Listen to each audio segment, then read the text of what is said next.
Hablar de los números que desvelan al presidente Mauricio Macri. Hablamos de números económicos, hablamos también de números políticos. Todo esto con Sergio Supo, que está aquí con nosotros. Bienvenido, Sergio. Hola, Elio. ¿Cómo te va? Buenas noches. Muy bien. Sí, hay 4 indicadores que se han acumulado esta semana. Hay un quinto indicador que llegará en los primeros días de la semana que viene, el próximo lunes.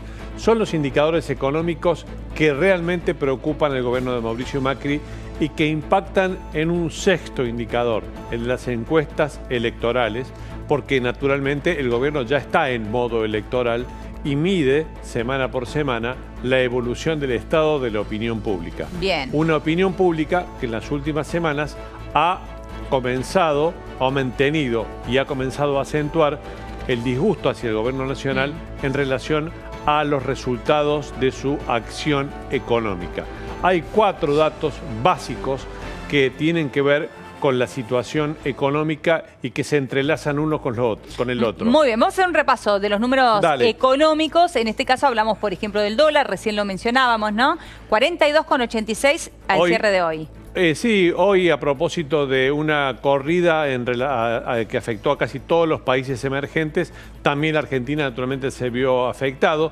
La cotización del dólar volvió a estar en el interés del minuto a minuto y los argentinos tienen algún motivo de preocupación, no porque haya una escalada espectacular en contra del dólar como la que vivimos en abril del año pasado, cuando de 20 pasó a 40, sino fundamentalmente porque hay una larga historia de devaluaciones en la Argentina y el dólar ha sido siempre un histórico refugio, un resguardo respecto del peso. Claro. La cotización del dólar, ya saben los argentinos, también dispara otros indicadores casi en forma, no te digo automática, pero es una consecuencia directa. Pero casi, como la inflación, ¿no? La inflación que fue del 3,8 en el mes de febrero y claramente con un pronóstico para este mes de marzo que lo ubica también en un nivel próximo al 4%. La idea de que quitando pesos del mercado, sustrayendo y pagando altas tasas, se iba a bajar el dólar y también en el freno de la economía iban a bajar los precios, no le está dando resultados al gobierno y ese es otro motivo de preocupación para la ciudadanía que se refleja en el estado de opinión pública, como te dije al principio. El tercer tema son los datos que se conocieron ayer. 9,1 de desempleo, el registro del último trimestre del 2018. Se esperaba un indicador todavía más complejo, una baja todavía más una baja más importante del empleo. Esto es un aumento del desempleo. Claro. ¿Qué pasó? Como la mayoría de las empresas, en lugar de despedir, observaron que sus costos laborales habían bajado por la carrera que la inflación le ganó a los salarios durante el 2018. Eso se puede mantener no tanto tiempo durante este 2019. De manera que hay que estar muy expectante respecto de la influencia que tengan los indicadores laborales en el ánimo social durante este 2019, en el que se espera, el gobierno lo espera al menos, un repunte o una estabilización de estos indicadores. El otro dato es el dato de la caída del 2018. Había arrancado con un gran primer trimestre el año pasado, nos hemos olvidado. Era otra Argentina. Era otra Argentina. El primer trimestre del 2018 terminó con muy buenos indicadores y empezó el segundo trimestre, aquel abril funesto, del que ya te hablé recién y del que todos los argentinos todavía nos acordamos. Y allí comenzó una caída muy fuerte de la actividad económica en la Argentina, que todavía se mantiene y proyecta su influencia recesiva durante este 2019. A estos 4 indicadores se va a sumar el indicador de pobreza. Que lo vamos a conocer el lunes, Sergio, ¿no? Sí, lo vamos a conocer el lunes. Se espera que haya un aumento de la pobreza en función del aumento de la inflación, de todos estos indicadores que coadyuvan a pensar que muchos argentinos han descendido en su nivel social. Este es un indicador económico que Macri utilizó políticamente desde el primer minuto, cuando comprometió que debía ser evaluada su gestión respecto de si lograba o no bajar los indicadores Primero de pobreza. Habló de pobreza cero, después explicó qué quería decir con este término de pobreza cero, pero es cierto que siempre dijo que quería que lo evalúen por los niveles de pobreza en su gestión. Los niveles de pobreza durante los 2 primeros años de la gestión de Macri cayeron, bajaron, pero ahora están nuevamente en aumento. Por lo tanto, es otro dato que tiene un contraste negativo para el gobierno nacional con un presidente que está ya en campaña electoral y ayer mismo entregó otra muestra del estilo, del sentido de sus palabras, pero sobre todo el estilo con el que las pronuncia, al menos en este comienzo de la campaña electoral. En esta reunión de gabinete empleado, en donde se lo vio, ¿no? De la misma manera, vehemente, como lo vimos el 1 de marzo, abriendo las sesiones ordinarias en el Congreso de la Nación. En aquel discurso del 1 de marzo ante el Congreso se dijo, no, Macri se enojó porque tenía a los kirchneristas enfrente de él que le estaban gritando. Es más, varias veces le retrucó diciendo, estos insultos que ustedes me dicen hablan de ustedes y no de mí. Luego hizo el domingo pasado una entrevista en televisión con Luis Majul. También levantó el tono frente a las preguntas y repreguntas del periodista. Es cierto. Y ayer, en una platea absolutamente favorable, como es su propio gabinete de funcionarios, también Macri dijo, estoy caliente. Y subió al ring a un protagonista que no había sido mencionado hasta ahora por el gobierno nacional o muy pocas veces aludido.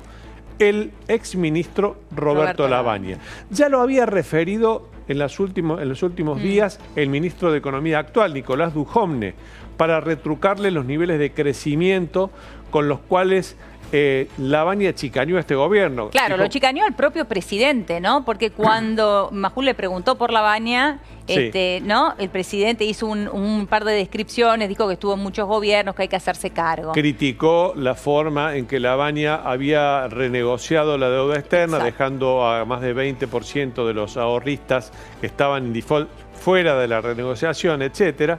Lavagna le dijo, cuando tengan un crecimiento del 9% como el que tuve yo, hablamos. Lavagna está en campaña electoral, no ha formalizado que es un candidato del peronismo alternativo, pero no hace falta que lo diga, más allá de la formalidad de que él dice que no quiere competir en las PASO, que quiere estar solo, ser proclamado por unanimidad por ese espacio político. Cosa que el espacio no quiere. Por ahora no, pero falta mucho tiempo y hay que ver quién cambia de opinión. Si Roberto Lavagna se decide efectivamente a competir en una PASO frente a alguno de los hipotéticos rivales, Massa, eventualmente Urtubey, o si esos rivales finalmente se resignan en sus candidaturas y dejan el espacio al exministro de Economía. Falta muchísimo tiempo para esto. Mucho y poco. Pero para lo que no esperó Macri, es para subirlo al ring. ¿Y por qué lo sube al ring? ¿Por qué le conviene subirlo al ring? Porque Macri está avisorando la necesidad de replicar el escenario del 2015. El escenario del 2015 pretende Macri, quiere que vuelva a ocurrir en el 2019. El escenario del 2015 es el que tenemos acá en pantalla. Acá está, mirá. Un candidato oficialista, Daniel Scioli, el representante del kirchnerismo, el propio Macri, que meses antes de la campaña electoral evitó la propuesta que le estaba haciendo Sergio Massa para una alianza. Massa le proponía, vos sos el candidato presidencial, yo soy el candidato de la provincia de Buenos Aires, vamos juntos y le ganamos al kirchnerismo. Durán Barba le dijo en ese momento a Macri, no, conviene que Sergio Massa le quite votos al peronismo kirchnerista desde una candidatura alternativa. Esto es, conviene que el oficialismo se divida. Claro. Como ya había ocurrido en el 2013, por otra parte. Macri le hizo caso a Durán Barba en contra de la opinión generalizada de muchos analistas y muchos intérpretes de la política que en ese momento le decían, no, vayan juntos. Es cierto. Bien. La estrategia de Durán Barba dio resultado y Macri es presidente.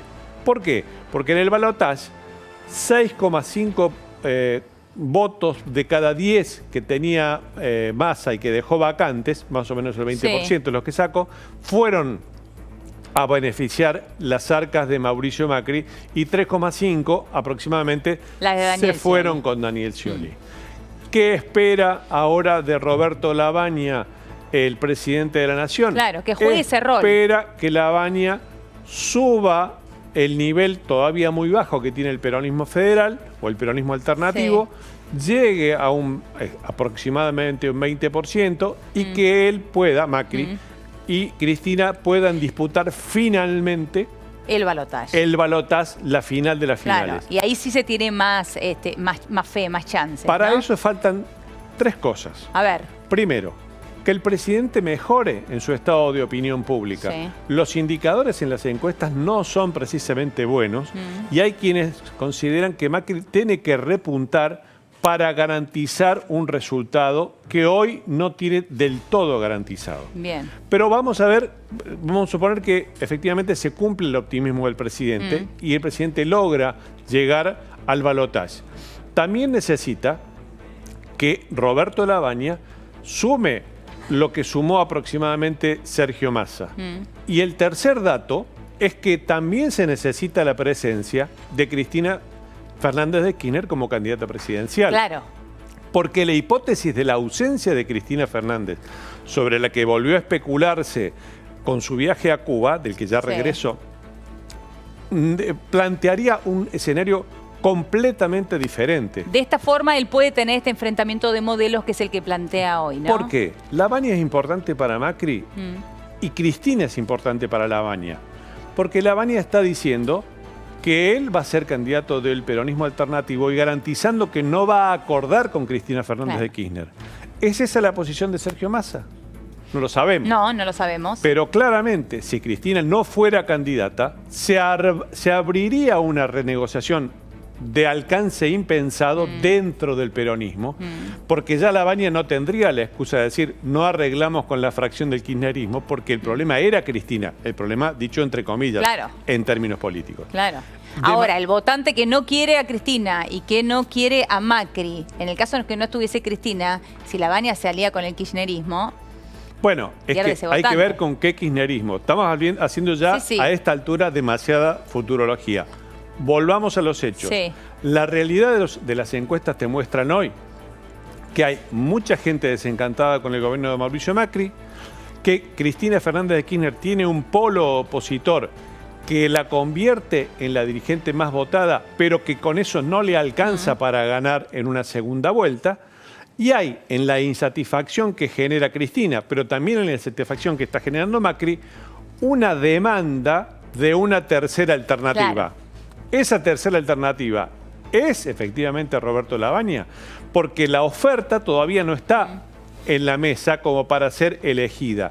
Eventualmente es una construcción y las construcciones políticas ya sabemos que son absolutamente impensables y muy difíciles de predecir. Sergio, ya que hablas de construcción, ¿cuánto tiene que ver con lo que hablamos los medios de comunicación de Roberto Lavagna? Porque es novedad, porque es lo nuevo, lo diferente en este caso, con respecto a lo que miden realmente las encuestas a Roberto Lavagna, el nivel de conocimiento que tiene Roberto Lavagna. A ver, hay dos indicadores en las encuestas que los especialistas dicen que hay que detenerse en este momento fundamentalmente en el nivel de aceptación y en el nivel de rechazo, más que en el nivel de intención de voto. El nivel de intención de voto que tiene Roberto Lavagna es todavía bajo. También tiene un nivel de desconocimiento muy alto, porque es un hombre que estuvo hace mucho tiempo en la función pública, es un hombre mayor, tiene 76 años, muchos jóvenes no lo conocen, muchos jóvenes o de mediana edad no recuerdan que Roberto Lavagna fue funcionario de Alfonsín, allá le hace tiempo, en los años 80, fue ministro de Economía de Néstor Kirchner entre el 2003 y el 2005, y de Eduardo Dualde también antes, de manera que su paso por la función pública y el no permanecer militando en política activa durante todo este tiempo, lo obliga a un reposicionamiento político. Es en ese reposicionamiento en el que está. Apenas si comienza a alargar, hay que ver si efectivamente la novedad política de estas horas se consolida como una expectativa electoral. Todavía no se ve eso. Lo que sí se ve es la posibilidad de que en ese espacio intermedio haya un dirigente que canalice ese voto. Hasta ese momento, en ese espacio intermedio, en el peronismo federal o el peronismo alternativo, hubo varios intentos y ningún resultado. El salteño Urtubey, el exintendente de Tigre, Sergio Massa, el senador Miguel Ángel Pichetto, algún que otro gobernador, como el gobernador de San Juan, Uñac, que ni siquiera llegó a concretar su candidatura presidencial. Pero en definitiva, ninguna de esas figuras públicas alcanzan como para ser extremadamente competitivos frente a lo que ya tienen, entre comillas, consolidado como incondicionales los dos polos que tenemos en nuestros extremos, Macri y Cristina Kirchner. Si hay un espacio para el medio y si ese espacio se consolida, es lo que veremos de aquí a junio cuando haya que tomar una definición importante. Es también de aquí a junio el momento en el que el gobierno tiene la oportunidad de ganar o de perder espacio en función de los indicadores que te mostré al principio. Esos 4 indicadores más el quinto de la pobreza que realmente influyen en forma decisiva en la campaña electoral. Claro, estos indicadores son los que se hace referencia a Sergio Supo: dólar, inflación, desempleo, PBI, Producto Bruto Interno. Falta todavía el índice de pobreza que conoceremos el lunes, en donde, bueno, justamente con esto tiene que trabajar el gobierno en los próximos meses para dar mejores indicadores y para que la gente lo sienta, porque hay veces que hay algunos indicadores que muestran un rebrotecer de la economía macroeconómica, pero en la diaria no se siente, ¿no? Sí, y difícilmente, aún los más optimistas, reconocen, difícilmente vayamos a sentir una mejoría en lo que queda de este año, queda todavía mucho. Sí. En todo caso, en el mejor de los escenarios, podremos observar que la situación tiende a estabilizarse y el gobierno, sobre esa posible estabilización, podría llegar a generar una mayor expectativa de que lo peor ya ha pasado y que a partir de ahí, habiendo hecho todos los deberes en forma muy drástica, como los hizo el gobierno a partir del acuerdo con el fondo, puede haber una recuperación de la economía. Ese es el discurso que tiene hoy Macri. Por eso la suba de precios en las tarifas todas en estos primeros meses, ¿no? Y esperando una recuperación con los dólares que ingresen del campo. Y además, en el tono emotivo de Macri, que lo hace aparecer como enojado, es un tono premeditadamente enojado, no necesariamente hay que pensar que el presidente está enojado todo el tiempo de esa manera y ni que habla a los gritos todo el tiempo, sino que en esta etapa electoral hay que saber que los candidatos hablan como tales y en la forma en que sus equipos de campaña le piden que lo haga. Macri eligió, o su equipo de campaña eligió que se muestre así enérgico, enojado. Habrá que ver si también logra instalar que no solo las cuestiones económicas importan a la hora del voto. Y en esto hay algunos antecedentes históricos que permiten no definir categóricamente cuál será el tono de la decisión de cada uno de los argentinos. Si las cuestiones económicas o si la cuestión de los valores políticos o los intangibles políticos. La historia electoral de la Argentina permite ver decisiones diferentes. En el 83, Alfonsín ganó con una decisión política de los argentinos de terminar con las dictaduras y de cortar con la violencia política. En el 89, Carlos Menem ganó la presidencia para tratar de recuperar a la Argentina de la hiperinflación que estaba heredando de Alfonsín. Fue un voto económico. La reelección de Carlos Menem en el 95 también fue un voto de continuidad a la política económica, pero la de la Alianza, cuando Menem se fue y compitió con Duhalde, Fernando de la Rúa, fue un voto más político que económico. Era mantener la convertibilidad, pero terminar con la corrupción del menemismo. Fue un voto político, el voto a de la Rúa.